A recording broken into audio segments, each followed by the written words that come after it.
Hello everyone, welcome back to the channel. SSC JEE mains की date आ चुकी है। 4 दिसंबर इज द डेट। 4 दिसंबर को एग्जाम होने वाला है। मेंस के एग्जाम की प्रैक्टिस हम बहुत अच्छे से कर रहे हैं। डिफरेंट जितने भी एई के एग्जाम है, ईएससी और गेट के पीवाईक्यू को सॉल्व करते हुए चल रहे हैं। जिसने भी पहला लेक्चर नहीं देखा है उसको जरूर जाके देख लीजिएगा। लिंक आपको डिस्क्रिप्शन बॉक्स में मिल जाएगी। और लेक्चर की पीडीएफ के लिए और अच्छे क्वेश्चंस के लिए आप हमारा टेलीग्राम ग्रुप भी ज्वाइन कर सकते हैं। उसकी लिंक भी आपको डिस्क्रिप्शन बॉक्स में मिल जाएगी। पहले क्वेश्चन की तरफ चलते हैं। पहला क्वेश्चन कह रहा है, a laboratory sieve analysis was carried out on a soil sample using a complete set of standard IS sieve.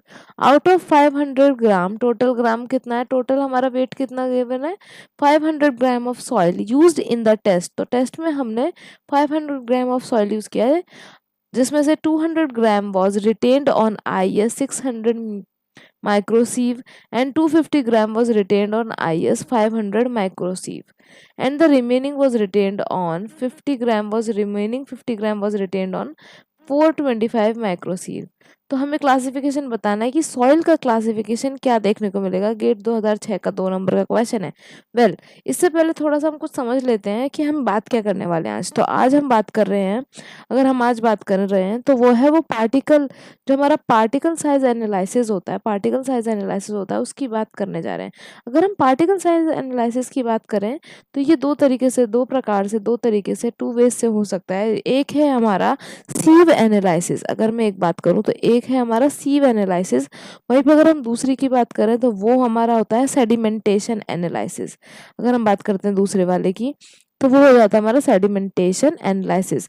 अगर मैं सीव एनालिसिस की बात करती हूँ तो वो हमारे बेसिकली कोर्स ग्रेन और फाइन ग्रेन के सॉइल के लिए होता है। अगर हम इसकी बात करें तो ये हमारा मेनली कोर्स ग्रेवल के लिए, कोर्स जो है हमारा कोर्स ग्रेवल, अगर कोर्स ग्रेवल है और या फिर हमारा फाइन सैंड है, फाइन सैंड है, तो हम इसकी जो एनालिसिस होती है, इसका पार्टिकल साइज का जो एनालिसिस है, with the help of sieve analysis करते हैं। वहीं पे अगर हम सेडिमेंटेशन एनालिसिस की बात करें तो ये हमारा सिल्ट और क्ले के लिए किया जाता है। ये हमारा सिल्ट और क्ले के लिए किया जाता है। वहीं पे अगर हम इनके जो साइजेस की बात करें, अगर साइजेस की बात करते हैं तो 4.75 mm, 4.75 mm से लेके अगर मेरा 80 mm तक चल रहा है, 80 mm तक है, तो ये मेरा कोर्स ग्रेवल के कंसीडर किए जाएंगे। 80 mm से ऊपर है और 80 mm से लेके 300 mm तक है तो वो हमारे कॉबल्स होते हैं, और 300 mm से भी ऊपर है तो वो हमारे बाउल्डर्स होते हैं। वही फाइन सैंड की बात करते हैं। फाइन सैंड की बात करें तो 0.075 mm से लेके हमारा 4.75 mm तक, 0.075 mm से लेके 4.75 mm तक ये हमारा फाइन सैंड का साइज है। वहीं पे अगर सिल्ट की बात की जाए, सिल्ट की बात करी जाए तो 0.002 से लेकर हमारा 0.075 mm तक ये हमारा सिल्ट का साइज है। और लेस देन अगर हम बात करते हैं 0.002 mm तक, अगर हमारा इससे लेस देन है तो वो हमारा क्ले में कंसीडर किया जाएगा। तो ये basically part size and particle size analysis है। और ये किस तरीके से करते हैं, सीव एनालिसिस हमारे कोर्स ग्रेवल और फाइन सैंड के लिए, और सेडिमेंटेशन एनालिसिस हमारे सिल्ट और क्ले के लिए। और इनके साइज को आपको अपने माइंड में रखना है। वहीं पे अगर हम बात करते हैं, एक और पॉइंट आता है जिसमें हम इसको किस तरीके से देखते हैं कि अगर मुझे जो सी यू की वैल्यू निकालनी होती है, जैसे एक होता है हमारा कोफिशिएंट ऑफ यूनिफॉर्मिटी और एक होता है हमारा कोफिशिएंट ऑफ कर्वेचर। तो सी यू और सी सी की वैल्यू को निकालने के लिए हम एक टेबल निकालते हैं जिसमें परसेंटेज ऑफ रिटेन्ड और percentage of cumulative percentage of retained होता है, परसेंटेज ऑफ फाइनर ग्रेन्स होता है। तो इनकी जो वैल्यू निकालते हैं उसकी हेल्प से हम सी यू सी सी निकालते हैं। तो अगर उस टेबल की बात की जाए तो वो किस तरीके से फॉर्म की जाती है, सबसे पहले तो सबसे पहले हम क्या करेंगे, पार्टिकल साइज लिख लेंगे। यहाँ पर हमारा साइज लिख लेते हैं। फिर वहां पर उसमें कितना परसेंटेज रिटेन हुआ, पर्टिकुलर साइज पे कितना परसेंटेज रिटेन हुआ, हम उसको लिख लेंगे। जैसे मान लो यहाँ पर 20% हो गया, फिर 30% हो गया, तो इस तरीके से गोज ऑन। फिर यहाँ पर हमारा होता है नेक्स्ट वाले कॉलम में हमारा होता है क्यूमुलेटिव रिटेंड। क्यूमुलेटिव रिटेंड का मतलब क्या है अभी बताती हूँ। जैसे क्यूमुलेटिव रिटेंड हम इस वाले में रख देंगे। तो सबसे पहली बात, क्यूमुलेटिव रिटेंड क्या है, हम पिछले वाले को जोड़ते हुए चलेंगे, मतलब प्रीवियस रीडिंग भी हमारी ऐड होती जाएगी। तो सबसे पहली रीडिंग तो सेम टू सेम हो जाएगी, लेकिन अब देखो यहाँ पे क्या होगा, 30 और 20, मतलब क्यूमुलेटिव पुरानी रीडिंग क्या है 20 और ये हमारा 30, तो ये हमारा 50 हो जाएगा। इस तरीके से हम ऐड करते चलेंगे। मान लो नेक्स्ट हमारा अगर यहाँ पर 10 होता, अगर नेक्स्ट 10 होता तो हमारा ये क्या हो जाता, ये 10 + 50 मतलब 60, इस वाले रीडिंग में भी ऐड कर सकते हो। तो 10 + 50 मतलब 60। तो इस तरीके से चीज़ों को हम क्यूमुलेटिव बोलते हैं। अब यहाँ पर आएगा एक परसेंटेज फाइनल, कि कितना फाइनल है वहाँ पर।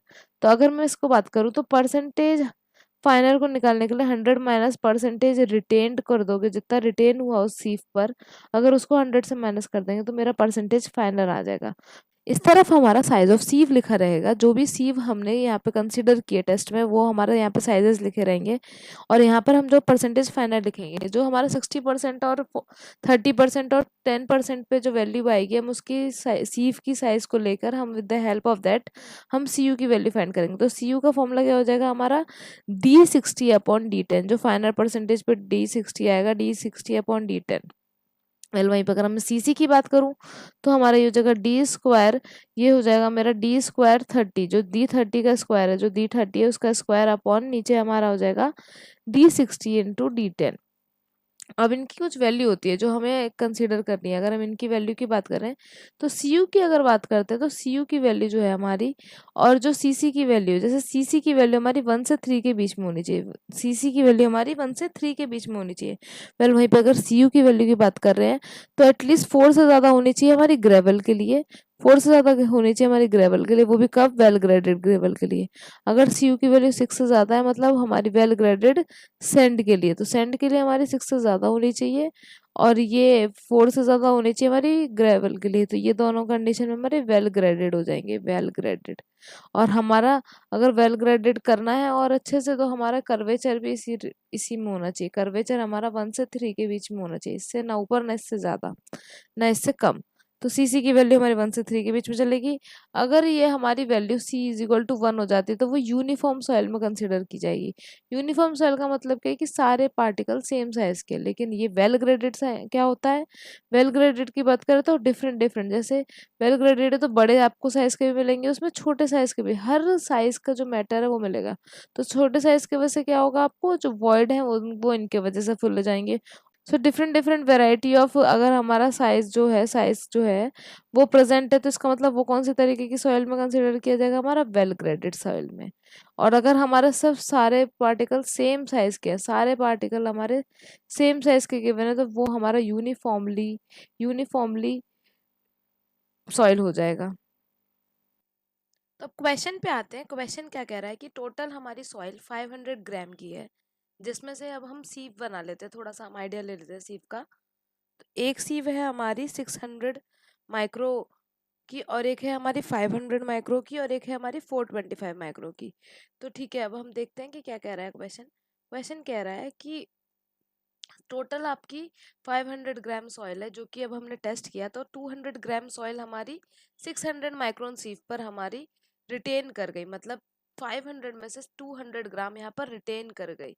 200 ग्राम रिटेन कर गई मतलब कितनी पास कर गई, 300 ग्राम पास कर गई। फिर यहाँ पर क्या बोल रहा है वो, कि 300 ग्राम में से हमारी 250 ग्राम 500 पे रिटेन कर गए। 250 ग्राम सॉइल हमारी 500 माइक्रोन पे रिटेन कर गई। तो यहाँ पे हमारा क्या होगा कि 250 ग्राम रिटेन कर गई 300 में से, मतलब कितनी पास कर गई, 50 ग्राम पास कर गई।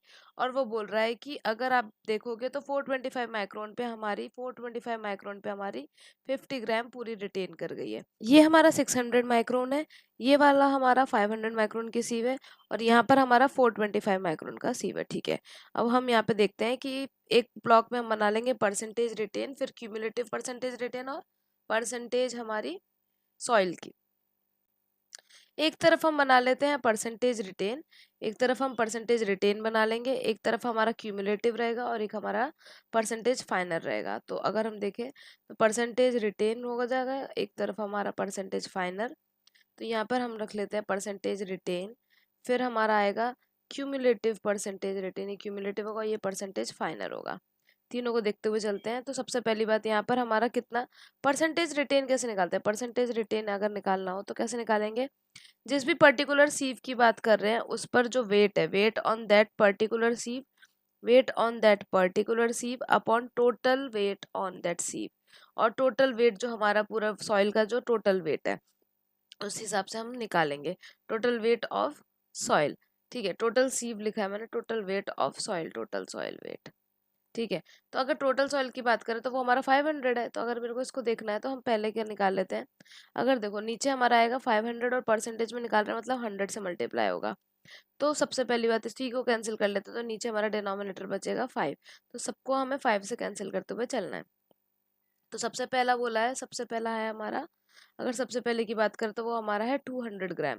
तो 200 ग्राम का निकाल लेते हैं। तो ये हो जाएगा मेरा 40%। तो पहले वाले का आ गया मेरा 40%, 40% रिटेन कर रहा है। फिर है मेरा 250। तो 500 में से टोटल सॉइल मेरी 5 है, 250 से डिवाइड करेंगे। तो 250 को जब हम 500 से 5 से डिवाइड करेंगे, क्योंकि हमने 0 0 कैंसिल कर दिया, तो ये मेरा क्या आ जाएगा 50%। तो यहाँ पे अब मेरा दूसरा आ जाएगा 50%। और अगर हम इसकी बात करते हैं तो 50/5 है मतलब 10%। तो 10% मेरा रिटेन कर रहा है 425 माइक्रोन सीव पे। वहीं पे अगर हम क्यूमुलेटिव की बात करें तो देखो क्यूमुलेटिव क्या होता है, सबसे पहले यही, फिर हम पीछे वाली से उसको ऐड करते चलते हैं। तो 50 को 40 से ऐड करेंगे, 90% हमारा टोटल रिटेन किया। और हम यहाँ पे बात करें तो 100% टोटल रिटेन किया। अगर फाइनल की बात करें तो फाइनल क्या होता है 100 माइनस परसेंटेज जो रिटेन हुआ है उसको हम 100 माइनस परसेंटेज ऑफ रिटेन। ये टेबल और बड़ी भी हो सकती है पर प्रोसीजर यही रहता है। तो यहाँ पे हमारा कितना फाइन हो गया 60% ज़्यादा निकल गया। पहले यहाँ पे बात करें तो हम इसकी 10% ज़्यादा हो गया, यहाँ पे 0% फाइन है। तो ये हमारा हो गया 60%, 10% और 0%। तो यहाँ से हमें देखो, आप देखो D60 की वैल्यू निकाल सकते हैं। जिस पे D60% फाइन होता है वो वाली सीव के यूज़ करेंगे हम D60 के लिए। जिस पे 10% फाइन है उसे हम यूज़ करेंगे D10 के लिए। CU और CC की वैल्यू निकाल लेते हैं। तो वैसे हम CU की वैल्यू निकालेंगे तो क्या हो जाएगा, CU की वैल्यू निकालेंगे तो हो जाएगा D60/D10। D60/D10 हमारा CU का फॉर्मूला होता है। और ऊपर आएगा हमारा आएगा D60 की वजह से हमारा 600 म्यू आ रहा है। तो 600/500, 600/500। तो अगर इसको 0 से 0 कैंसिल कर दे तो ये हो जाएगा मेरा 1.2। यहाँ पर हमारी CU की वैल्यू 1.2 आ रही है। अब सबसे पहली बात हम यहाँ देख लेते हैं। तो अगर हम यहाँ पे नोटिस करें तो जो हमारा 60% फाइनर है किसमें, 600 म्यू में ही हमारा 60% फाइनर है, मतलब उससे पास कर जा रहा है। और 600 म्यू, जो हम 600 म्यू की बात करते हैं, 600 म्यू हमारा किससे छोटा है, किससे छोटा है, ये हमारा 4.75 mm से भी छोटा है। 4.75 mm से भी छोटा है। इसका मतलब ये सॉइल सैंपल हमारा कैसा है, अगर मैं सॉइल सैंपल की बात करूँ तो ये हमारा सैंड है। सबसे पहली बात कि ये हमारा सैंड है। इसका मतलब ए या बी ऑप्शन में से होगा। अब ये वेल ग्रेडेड है या पुअरली ग्रेडेड, ये हमें CU की वैल्यू से पता चल जाएगा। अगर हम सैंड की बात करते हैं तो CU की वैल्यू हमारी, CU की वैल्यू 6 से ज़्यादा होनी चाहिए। और यहाँ पर हमारी CU की वैल्यू 1.2 है और वो 6 से कम है। इसका मतलब ये हमारी पुअरली ग्रेडेड है। तो बेसिकली सॉइल सैंपल कैसा है, पुअरली ग्रेडेड है, पुअरली ग्रेडेड है। और हमारा सॉइल सैंपल है वो सैंड है, पुअरली ग्रेडेड ग्रेवल नहीं सैंड है। तो बेसिकली अब हम इसकी बात करें तो ये हमारा कौन सा ऑप्शन करेक्ट हो जाएगा, A option will be the correct answer of this question. Sand क्यों है, क्योंकि जो हमारा 600 माइक्रोन की सीव है, जो 600 माइक्रोन की सीव है वो उससे 60% फाइनर है, उससे भी पास हो जा रही है 60% सॉइल हमारी। और यही साइज हमारा 4.75 mm से छोटा है। तो ऑब्वियसली और सारे उससे भी छोटे होंगे। तो ये हमारा सेल सॉइल सैंपल सैंड हो गया। वेल नेक्स्ट क्वेश्चन क्या कह रहा है देखते हैं। A soil mass contain 40% of gravel, 40% of gravel, 50% of sand and 10% of silt. तो ग्रेवल, सैंड और सिल्ट की परसेंटेज दे रखी है। The soil can be classified as, GATE 2005 में पूछा गया है। तो अगर हम बात करते हैं तो ग्रेवल, ग्रेवल की अगर बात की जाए तो हम उसके लिए ले लेते हैं, यहाँ पर हमें सीव का साइज नहीं लिया है तो हम एक अप्रोक्सीमेट साइज ले लेते हैं जो हम पढ़ते हैं। तो ग्रेवल के लिए हमने ले लिया 4.75 mm। वेल वहीं पे अगर हम बात करते हैं दूसरा जो है सैंड के लिए हम ले लेते हैं 0.075 mm, 75 माइक्रोन की सीव लेते हैं। वेल वहीं पे अगर हम सिल्ट की बात करें या उसको, उसका सिंबल हमारा एम होता है, सिल्ट की बात करेंगे तो अगर वो हो जाएगा 0.002 mm, 0.002 mm। तो वो बोल रहे हैं कि ग्रेवल का 40, 50 एंड 10। तो यहाँ पर परसेंटेज रिटेन की बात करें तो वो हो जाएगा हमारा 40%, यहाँ पर हमारा हो जाएगा 50% और ये हो जाएगा हमारा 10%। अगर मैं क्यूमुलेटिव की बात करूँ, क्यूमुलेटिव की बात करती हूँ तो यहाँ पर क्या हो जाएगा, ये तो हमारा 40%, ये हमारा 90% और यहाँ पे हमारा हो जाएगा ये 100%। तो बिल्कुल अभी जस्ट हमने देखा था फाइनल क्या होता है, परसेंटेज फाइनल की अगर बात करी जाए तो परसेंटेज फाइनल क्या होता है 100 minus percentage of retain. Retain जितना हुआ उसको माइनस कर देंगे तो ये हो जाएगा मेरा 60%। वेल वहीं पे अगर हम बात करते हैं कि फाइनल मतलब 60% उससे पास कर गए। फिर उसके बाद क्या करते हैं, हमारा जो सैंड है वहां से हमारे 10% पास करें और हमारा 0% पास करता है सिल्ट से। तो अब सबसे पहली बात वो पूछ रहा है कि ऑप्शन में दे रखा है silty Sandy gravel having coefficient of uniformity. सबसे पहली बात हम यू सी यू की वैल्यू निकाल लेते हैं। तो जी ये हमारा सी, ये हमारा D60 हो जाएगा, D60 हो जाएगा और ये हमारा D10 हो जाएगा, जिसके लिए हम सी यू की वैल्यू को भी फाइंड करते हैं। तो सी यू की वैल्यू क्या हो जाएगी हमारी 4.75 डिवाइड बाय 0.075। जब आप इसको कैलसी से डिवाइड करेंगे और तो इसकी वैल्यू कुछ आएगी आपकी 63.33 63.33। तो देखो आप ऑप्शन में सबसे पहली बात तो 60 वाले ऑप्शन को पकड़ेंगे। तो coefficient of uniformity greater than 60, तो बिल्कुल सही बात है, ग्रेटर देन 60 आ रहा है हमारा, ग्रेटर देन 60 आ रहा है। इसका मतलब हमारा B option will be wrong और D option will be wrong. अब वो बोल रहे हैं कि क्या वो सिल्टी सैंडी ग्रेवल होगा या फिर हमारा ग्रेवल सिल्टी सैंड होगा। तो आपको पता है सबसे लास्ट में हम जो सबसे ज्यादा मात्रा का होता है, जिसकी सबसे ज्यादा परसेंटेज होती है, हम उसको सबसे एंड में लिखते हैं। तो हमारा सैंड सबसे ज्यादा है तो सैंड को हम सबसे एंड में लिखेंगे। तो C option will be the correct answer. और उसका जो कोफिशिएंट ऑफ यूनिफॉर्मिटी है वो 63.33 आ रहा है approximate, which is also greater than 60। तो C option will be the correct answer of this question. Well वहीं पे हम नेक्स्ट क्वेश्चन को देखते हैं। नेक्स्ट क्वेश्चन क्या कह रहा है, the notation SC as per Indian Standard Soils Classification System refers to। तो जो SC है वो किस क्लासिफिकेशन को शो करता है। तो हम लिखते SC हैं पर बोलते क्या है, हम हमेशा इस साइड से बोलते हैं, हम बैकवर्ड से बोलते हैं। तो ये हो जाएगा मेरा क्लेई सैंड, क्योंकि हमें पता है कि जी हमारा किसका सिंबल होता है, ग्रेवल का। जी हमारा ग्रेवल का होता है। वहीं पे एस की बात करते हैं तो एस हमारा सेंट का होता है। वेल अगर हम सी की बात करें तो वो हमारा क्ले का होता है। एम की बात करें तो वो हमारा सिल्ट का होता है। एम की बात करें तो वो हमारा सिल्ट का होता है। और यहीं पे एक होता है पीटी। तो अगर हम इसकी बात करते हैं तो ये हमारा पीट होता है, जो कि एक ऑर्गेनिक सॉइल है। पीटी अगर हम लिखा है तो वो हमारा पीट का सिंबल है। तो हम हमेशा बैकवर्ड से पढ़ते हैं। यहाँ पे अगर लिखा है ये SC तो ये हमारा हो जाएगा क्लेई सैंड, मतलब B option will be the correct answer.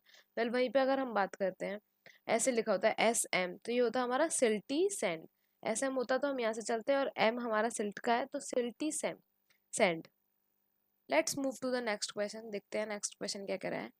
The next question says a fine grained soil is found to be plastic in the water content range of 26% से 48%. So water content range is given 26 से 28 48%. That means the water content at the plastic limit given is 26%. Water content of plastic limit is 26%. Water content at liquid limit is 48%. तो water content at liquid limit is 48%। तो ये हमें दे रखा है और वो बोल रहा है कि सॉइल की क्लासिफिकेशन बताओ। भाई सॉइल की क्लासिफिकेशन बताओ, उसके लिए थोड़ा सा हम कुछ जान लेते हैं। तो एक ए लाइन का फॉर्मूला होता है, एक ए लाइन होती है, ए लाइन इक्वेशन होती है जिसका फॉर्मूला होता है 0.73 WL-20 WL-20। तो जब हमारी सॉइल है, जैसे सॉइल है हमारी, तो जब हम ग्राफ बनाते हैं तो उसमें इस तरीके से हमारी सॉइल होती है। तो ये जो हमारी सॉइल है, यहाँ पे एक ए लाइन है, ए लाइन की इक्वेशन अगर इससे ऊपर है तो मेरी सॉइल क्ले में आएगी और इससे नीचे है तो मेरी सॉइल सिल्ट या फिर ऑर्गेनिक में आएगी। एम से शो करते हैं तो सिल्ट या फिर ऑर्गेनिक सॉइल में होगी। तो हमें सबसे पहली बात तो ये ए लाइन की इक्वेशन निकालनी पड़ती है। ए लाइन की इक्वेशन में मिलता क्या है, ये जो मिलता है ये होता है मेरा IP। अगर मेरी जो सॉइल की IP है वो इससे ज़्यादा आ गई तो इसका मतलब वो क्ले के कंडीशन में आ रहा है, और मेरी जो सॉइल की IP है वो इससे कम है, इसका मतलब वो सिल्ट में है। अगर हम बात करते हैं तो यहाँ पे दो फैक्टर्स पे डिपेंड करता है। ये जो मेरी सॉइल का कंडीशन है जिस बेसिस पे हम क्लासिफिकेशन करते हैं ये फाइन सैंड वाले में, पहला तो वो IP पे डिपेंड करता है, मतलब प्लास्टिसिटी इंडेक्स पे डिपेंड करता है। दूसरा वो किस पे डिपेंड करता है, हमारे वाटर की लिमिट पर। जो मेरा वाटर लिमिट है, जो मेरा लिक्विड लिमिट पे वाटर कंटेंट है उस पर डिपेंड करता है। अगर वो वाटर कंटेंट मेरा 35% से कम है, अगर वो मेरा वाटर कंटेंट 35% से कम है तो वो लो कंसिडर किया जाएगा, लो कंप्रेसिबिलिटी कंसिडर की जाएगी। वेल वहीं पे अगर वो 35% से 50% के बीच में है तो उसे इंटरमीडिएट कंप्रेसिबल कंसिडर किया जाएगा। और अगर वहां पर वो 40 अगर वो वहाँ पर हमारा 50% से ज़्यादा पे है, 50% से ज़्यादा है, तो वो हमारा हाई कंप्रेसिबिलिटी में कंसिडर किया जाएगा।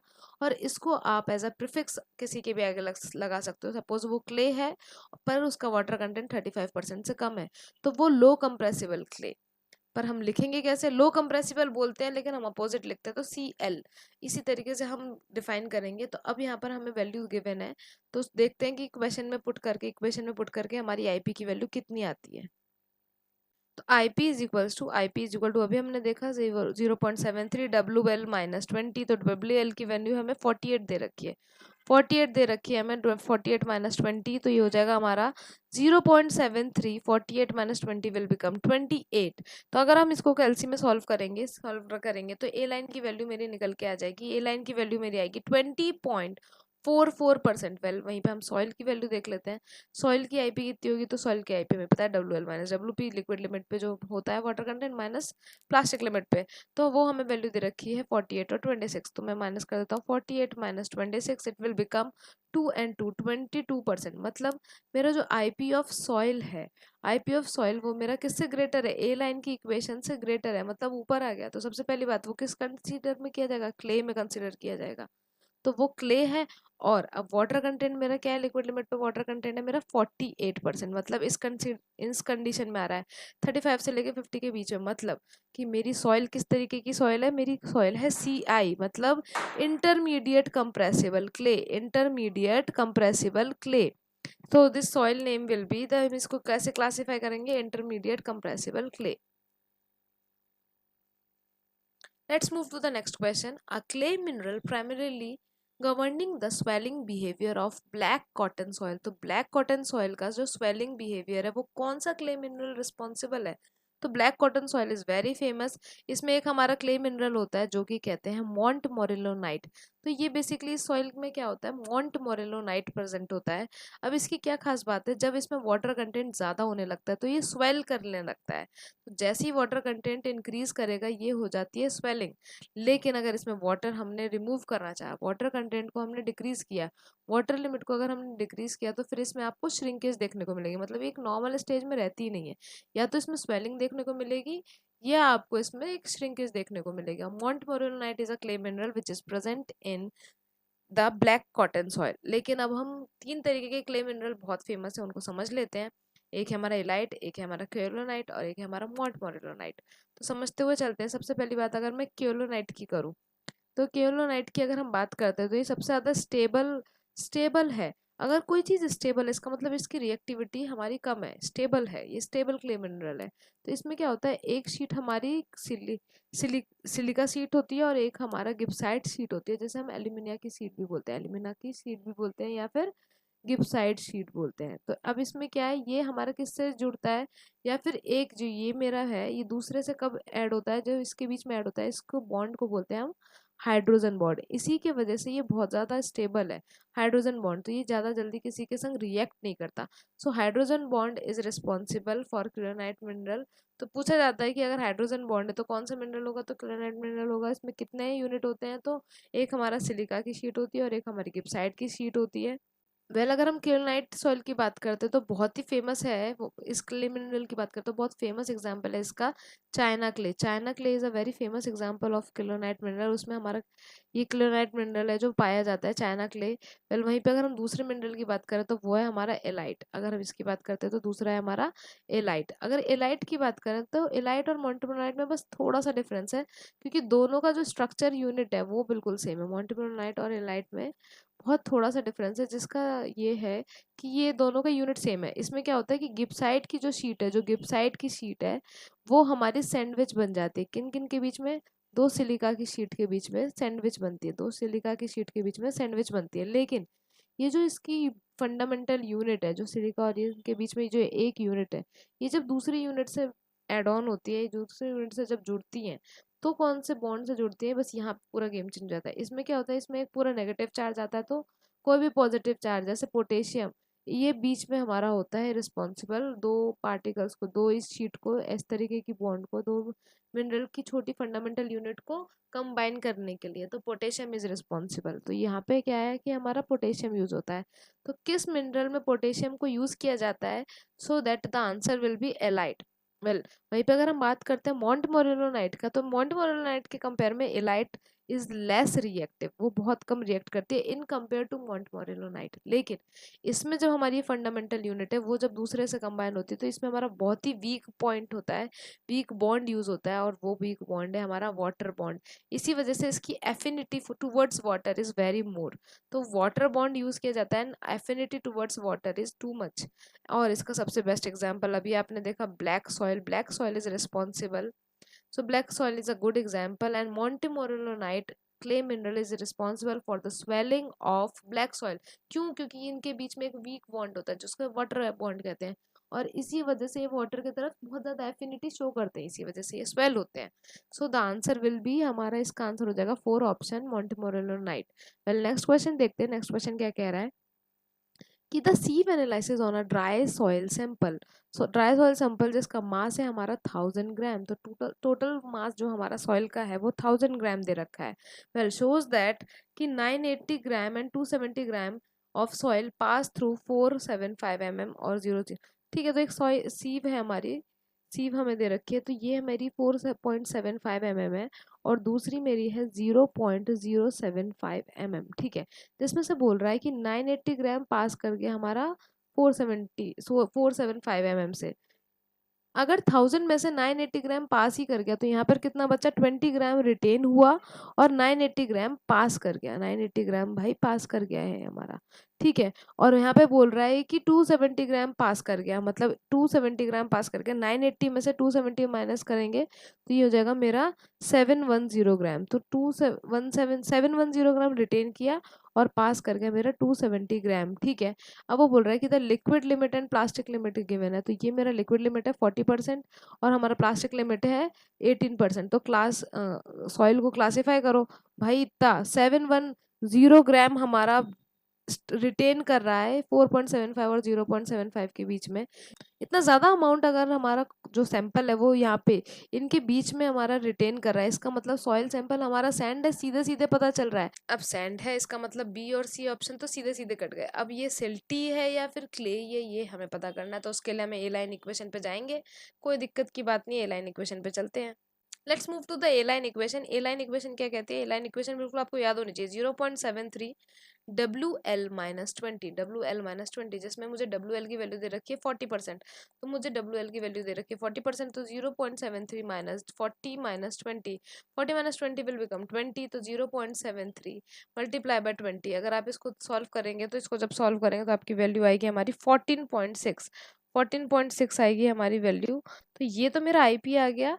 जो मेरी ए लाइन इक्वेशन है, ए लाइन इक्वेशन पे जो आईपी की वैल्यू है ये मेरी निकल के आ गई है, लेकिन सॉइल की भी तो बात करनी पड़ेगी भाई, सॉइल की भी तो बात करनी पड़ेगी। सॉइल क्या कह रहा है कि 40% और 18%, तो सॉइल का आईपी कितना हो जाएगा मेरा 40% माइनस 18%, तो ये हो जाएगा मेरा 2, और यहाँ पे हमारा 3 माइनस 1 हो गया 22, तो 22% मेरी सॉइल की आ रही है।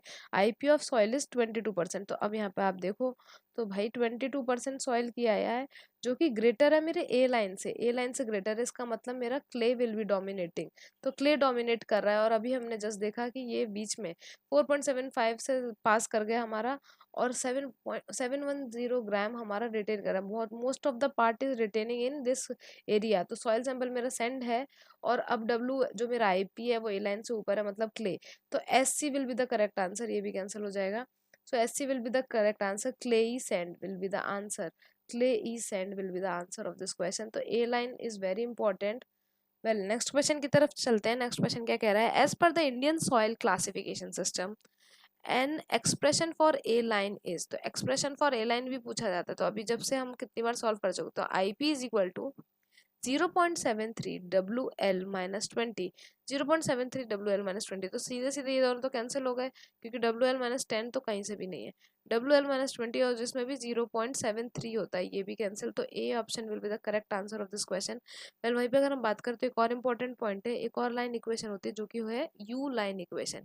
यू लाइन इक्वेशन के ऊपर हम सैंड को, जो सॉइल है हमारी, उसे डिफाइन नहीं करते, यू लाइन इक्वेशन इतनी यूज नहीं हो सकती। लेकिन अगर ए लाइन की इक्वेशन पूछ सकते हैं क्वेश्चन में, तो यू लाइन की क्यों नहीं पूछ सकते? यू लाइन की इक्वेशन हमें पता होनी चाहिए, जो कि होगी 0.9 WL माइनस 8, 0.9 WL माइनस 8। अगर इससे ऊपर मेरी वैल्यू चली गई, इसका मतलब सॉइल हमारी डिफाइंड नहीं है इस कंडीशन में।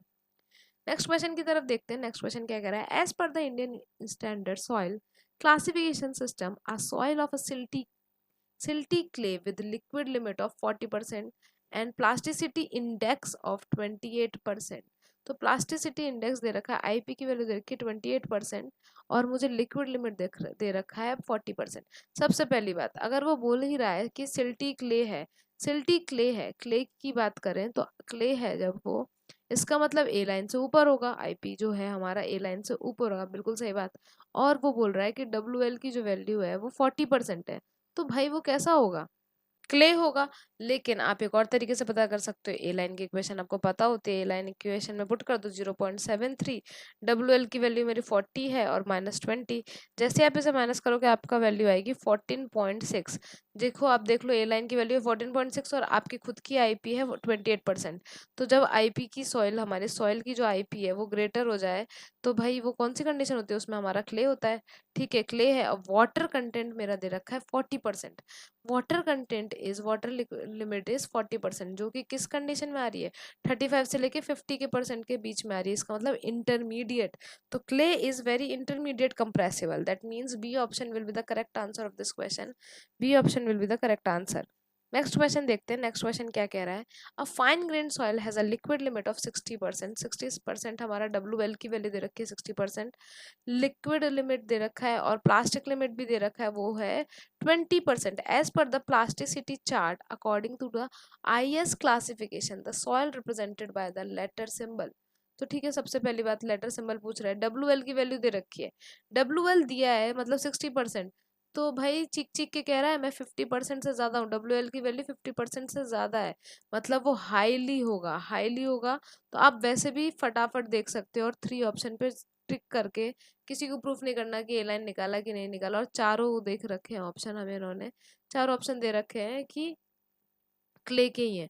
और आप देख ही रहे हो कि डब्ल्यू एल की जो वैल्यू है 50% से ज्यादा, मतलब हाईली कंप्रेसिबल होगा।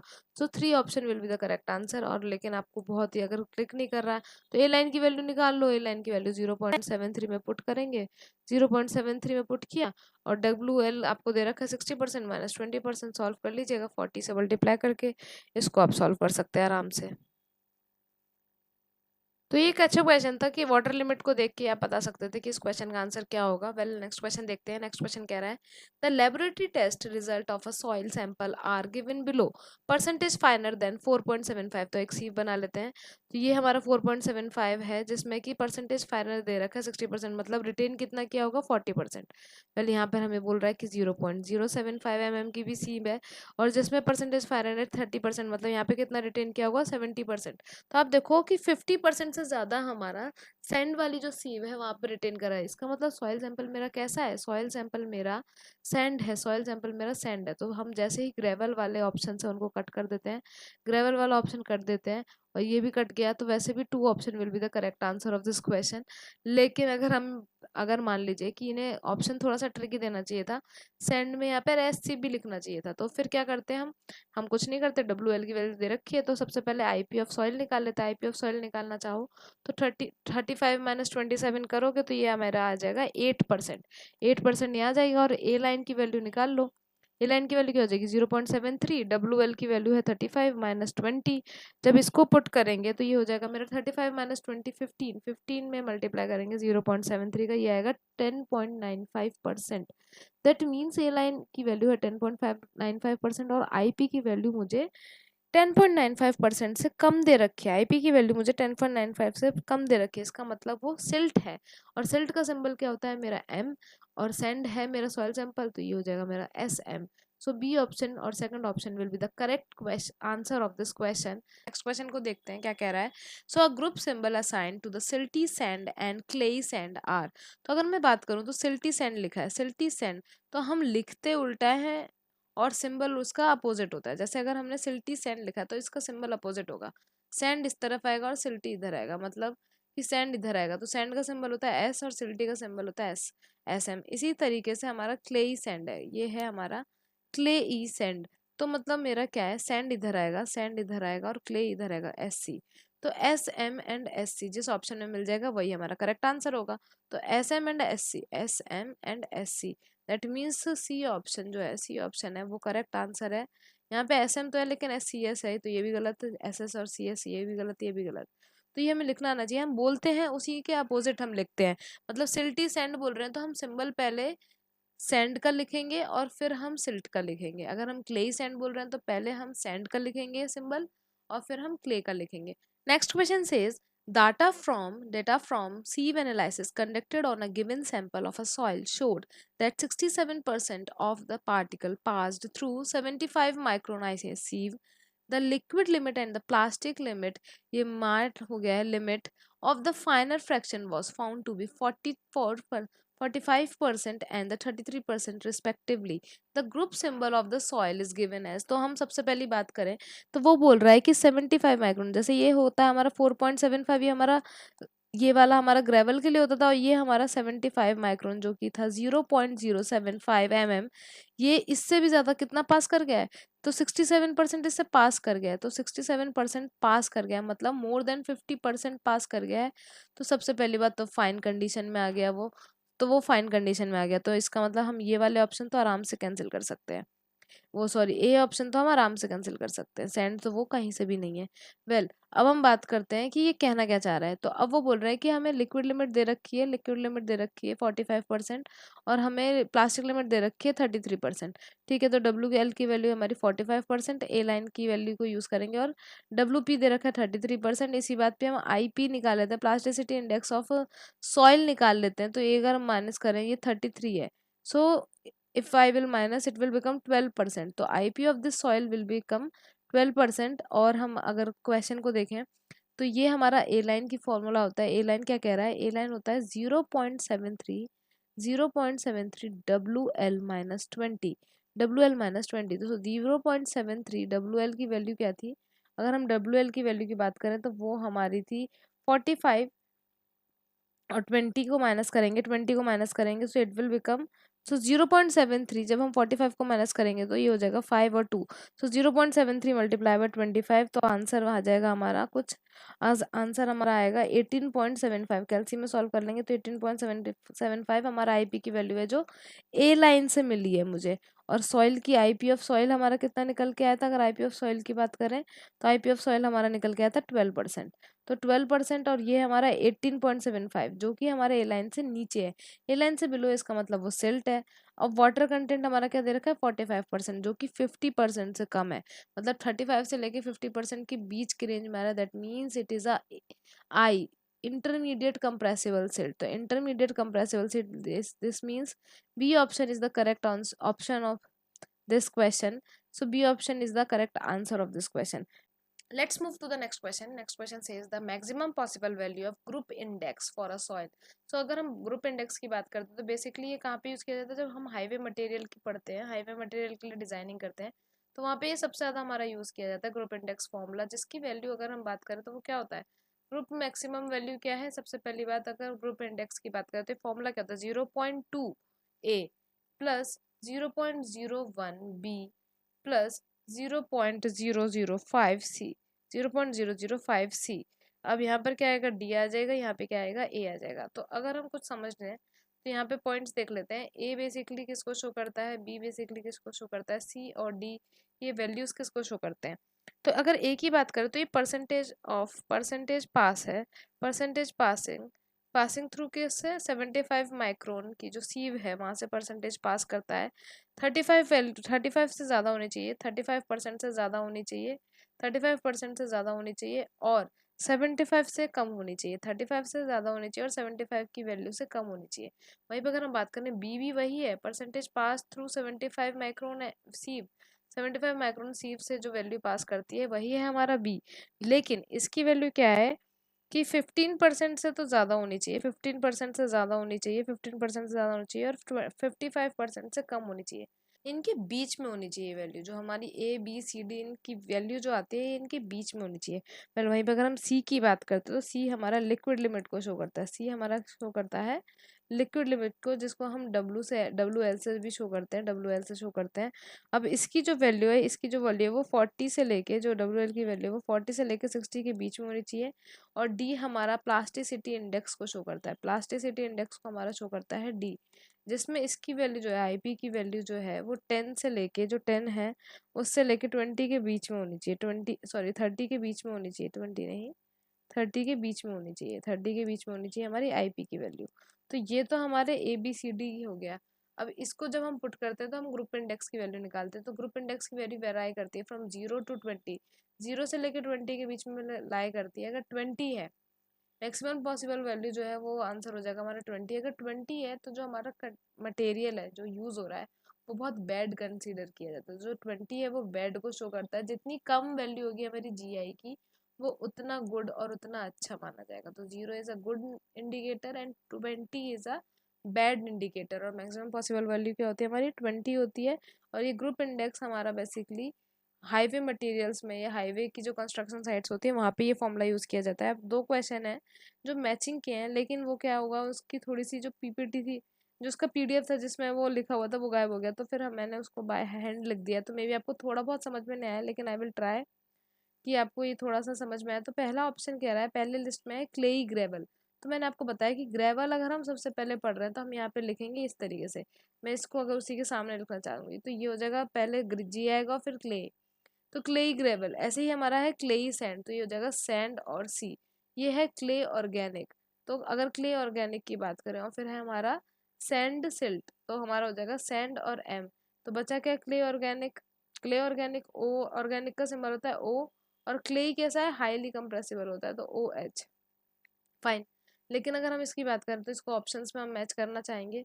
तो ये हो जाएगा GC मेरा, ये A का, ये हो जाएगा 4, इसका हो जाएगा मेरा B का 3, एंड एसिलिटी सेंट का हो जाएगा 1। और तो ये हमारा बचेगा क्ले ऑर्गेनिक का ये। तो ये ऑप्शंस हो जाएंगे हमारे। वहीं पे नेक्स्ट क्वेश्चन क्या है, नेक्स्ट क्वेश्चन भी ऐसा ही है, इसको भी मैंने खुद से लिखा है। तो ML क्या शो करता है, ये लो कंप्रेसिबिलिटी। L क्या है हमारा, लो कंप्रेसिबिलिटी। M क्या था हमारा, सिल्ट का ऑप्शन था। So it is having a low compressibility and silt. तो सिल्ट, तो ये मेरा पहला ऑप्शन इससे मैच करेगा कि inorganic silt with low compressibility. इसको बात करें तो ये 3 से मैच कर रहा है। वहीं पे SM मतलब क्या है कि मेरा सिल्टी सैंड। M का मतलब क्या है, सिल्टी, तो हम उसको पहले बोल देंगे। और फिर S का मतलब क्या है मेरा, सैंड। तो ये मेरा 1 से मैच कर रहा है, 1 से मैच कर रहा है। पीट, पीट, अगर आपको याद होगा तो पीट हमने बताया था, पीट का जो शॉर्ट फॉर्म होगा फिर PT होगा। तो पीट, it is a soil with a high organic content. तो ऑब्वियसली ये हाई ऑर्गेनिक कंटेंट होता है, 4 हो जाएगा। वहीं पे MH की बात करें तो M is a symbol of silt and H is a symbol of high compressibility. So inorganic soil with high compressibility will be the answer of this question. तो 3142 ये इससे मैच कर जाएगा। तो 3142 है इसका आंसर। तो आज हमने सॉइल डिस्ट्रीब्यूशन के बारे में पढ़ा, जिसमें सीव एनालिसिस के बारे में पढ़ा था। बस एक पॉइंट रह गया उसमें बताने के लिए। जो हमारी सॉइल डिस्ट्रीब्यूशन होती है उसमें जो हमारा एक होता है कोर्स ग्रेन क्लासिफिकेशन।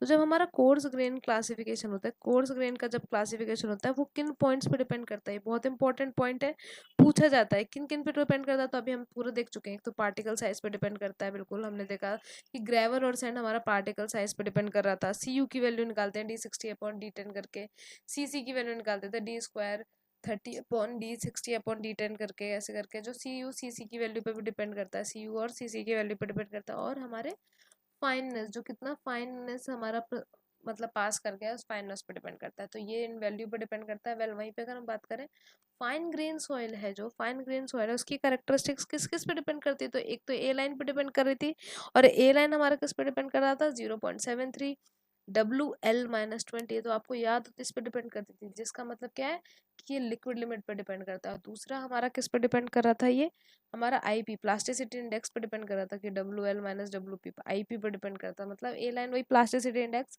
और हमारा दूसरा एक और किस पे डिपेंड कर रहा था कि W की वैल्यू को हम WL की वैल्यू को मेजर करते थे।